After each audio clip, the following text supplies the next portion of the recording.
What is going on, everybody? AHS Rules back again with another video as we're here for another Ring of Honor TV review, episode number 79. Another long episode of Ring of Honor, and we're just going to go right into the action with our opening contest being a proving ground match, Athena versus Aaliyah James. Lots of wrist locks at the beginning of this match. James keeps the match going at a fast pace, getting a 2 count following a running bulldog. Athena recovers with a slam on the apron and then taking the match to the outside. James hits a springboard crossbody, and this triggers Athena to land a series of power bombs and finishes the match with a crossface. And normally, proving ground matches are very one-sided. This one felt very back and forth, and I very much enjoyed it. Now, back to that crossface that won the match for Athena. She did not let go, even after the bell was rung and the referee was trying to pull her off. And then Abaddon's music hit, and then Abaddon comes out.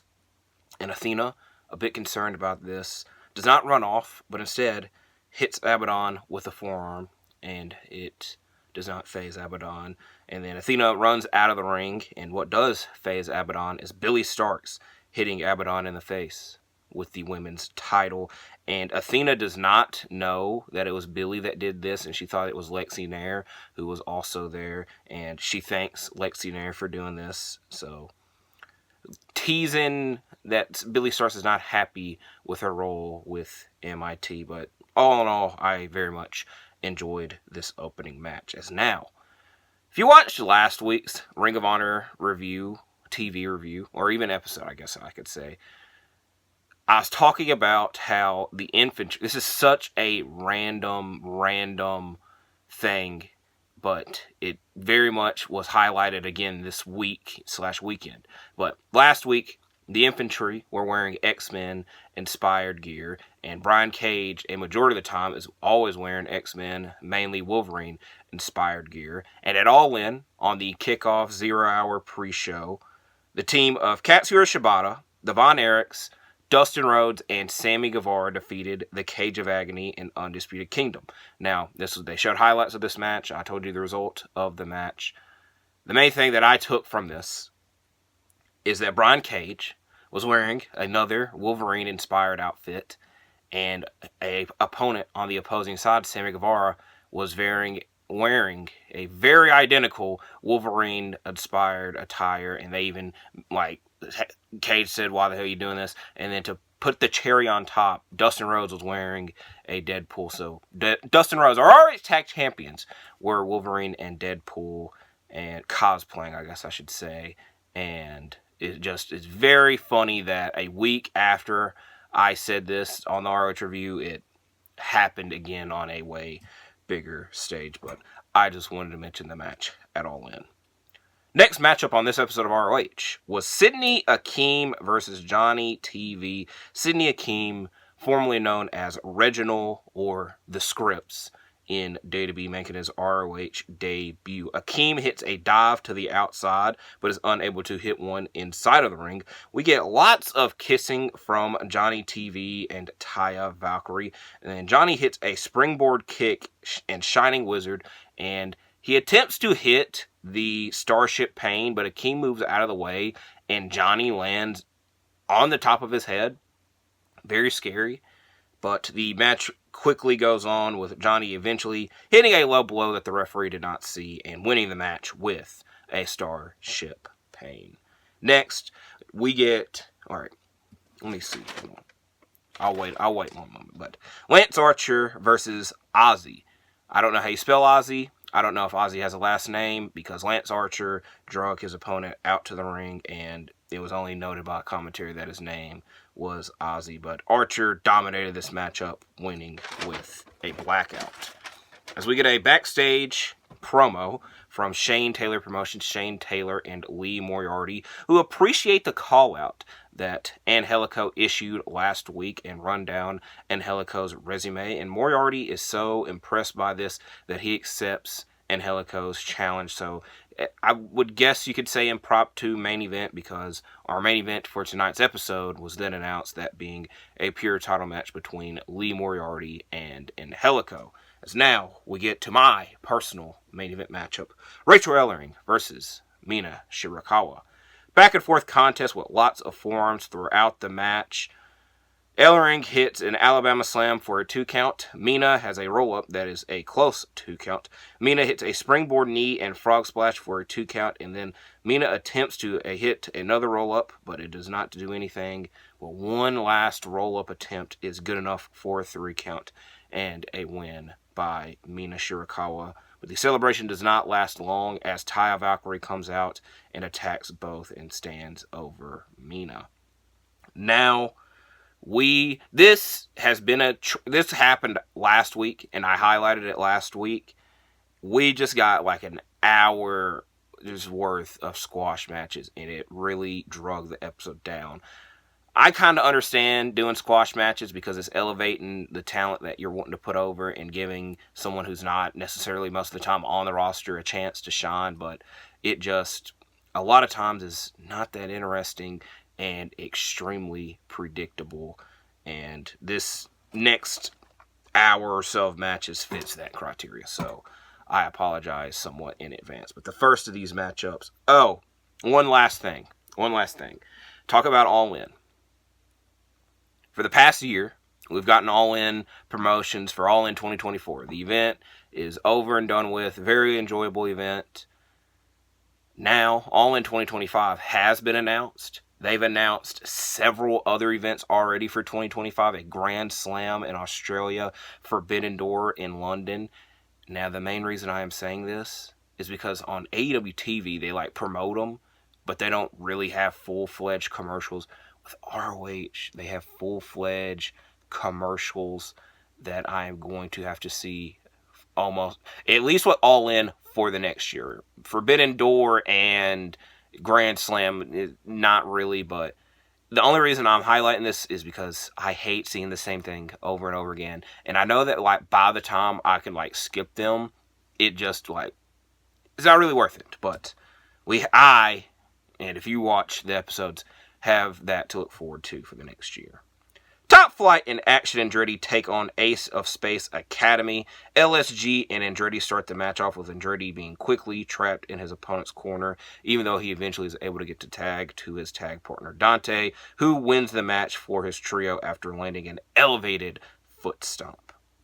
EJ Ndoku goes against Demo Diamond, and Ndoku has several family members at the ringside that he acknowledges, and he is upset that there's no code of honor, which I'm fairly certain was the case his last match in ROH, and he makes his opponent regret it with several shoulder tackles and spears.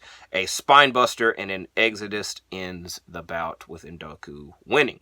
Rachael Ellering is being interviewed backstage talking about her match earlier when she is interrupted by Harley Cameron, which happened several weeks ago in a segment that confused the hell out of me. This one somewhat did as well, but it is what it is. The main point of this is that Harley had no memory of that previous segment that I mentioned and didn't even really know that she was in ROH. She was like, "Where is ROH?" And, well, you're freaking at ROH, Harley. And that she is giving advice to Ellering and did not even know that Ellering had a match tonight. Again, this is back-to-back. I just said I wasn't confused by this promo. I was. It is what it is. If this leads to a match, I'm going to be a little bit upset, but I imagine it will. Jacoby Watts versus Evil Uno.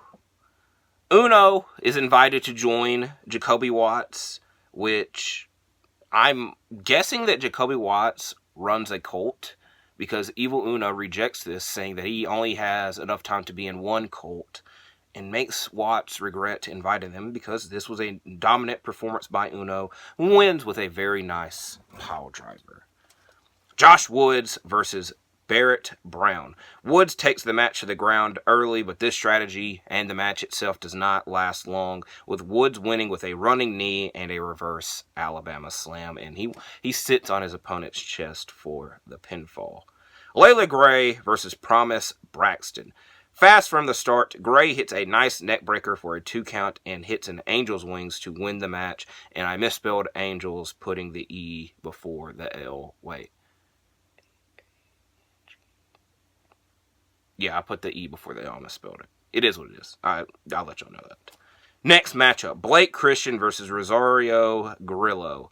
Before Grillo could even be introduced, he is attacked by Christian, who controls the matchup, hits a tope to the outside, and wins with a springboard 450. So I just went through about an hour or so of squash matches, or as they would say on ROH, so-and-so in action matches. Now we get to a match that was announced previously, and I wouldn't necessarily say that it was a squash match, that being Arya Daivari versus Tomohiro Ishii.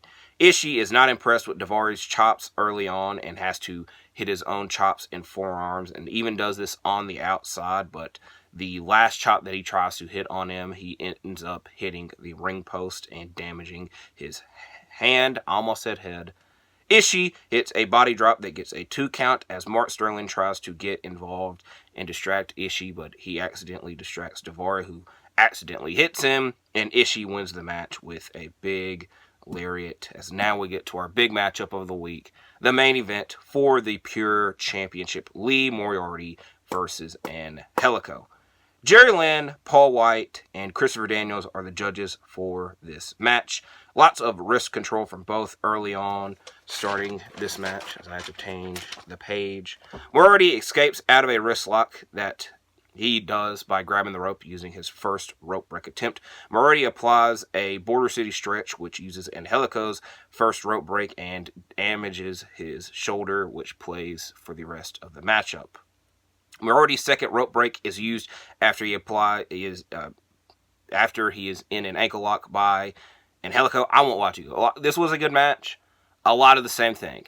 So-and-so apply move. The other person grabs the rope break. Spoiler alert, all 3 rope breaks are used by both men. So, this situation that I was just mentioning is that Moriarty's second rope break is used after Angelico applies an ankle lock. Mortiaty bridges himself over Angelico's damaged shoulder, which leads to Angelico grabbing the rope using his second rope break, as again, now both have 1 left. Angelico uses his last rope break after his shoulder is grabbed and he can't handle it anymore. Angelico applies an ankle lock once more, with Mortiaty grabbing the rope 1 more time. Angelico wants the match to continue even though his shoulder is very damaged, but it does not last much longer as Mortiaty wins with a bridging roll-up and Angelico unable to kick out. I did not write that down, and I really struggle to say that. This was a meh episode of ROH. I'm going to try to not go on a tangent, but it's going to come off as a tangent. We have a lot of great wrestling going on. Just had All In. We're about to have Bash in Berlin. We got All Out next week. I am saying that to plug to watch my prediction videos for Bash in Berlin and All Out. And if you want to watch my All-In predictions from last week, do that as well. So to have these 2-hour episodes of ROH where 75% of the episode is skippable really bothers the hell out of me. But I am going to hope that we get some type of change with next week's episode. Because I also mentioned last week, I'm like, I don't know when they taped this week's episode, and then I came to the realization when I watched, they did a double taping. So I would imagine that this was the last episode taped at the eSports Stadium, and that they will tape next week's episode sometime in between. Again, I'm not 100% sure, but I very much hope something.